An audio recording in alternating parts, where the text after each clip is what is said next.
Good morning everyone! Samahan niyo ulit ako i-update ang ating solar power. 7:42 na pala. Ito na yung application, wala tayong nare-receive na power. Ayan pala natira sa battery natin.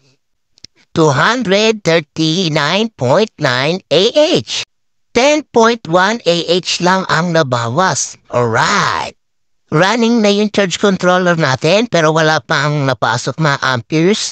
Ayan. Malamig pa. Dito makita natin na 16 watts lang. Tapos yung load natin ay 31 watts 2 amperes.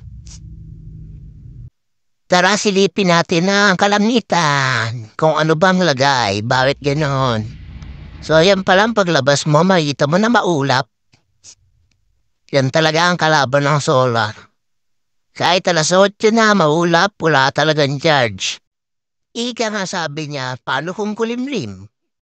Kaya dapat talaga nagtitipid pa rin tayo.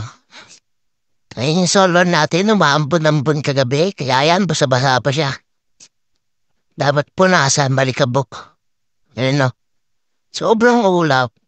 Okay guys, please follow, like, and share for more videos. And don't forget to send stars.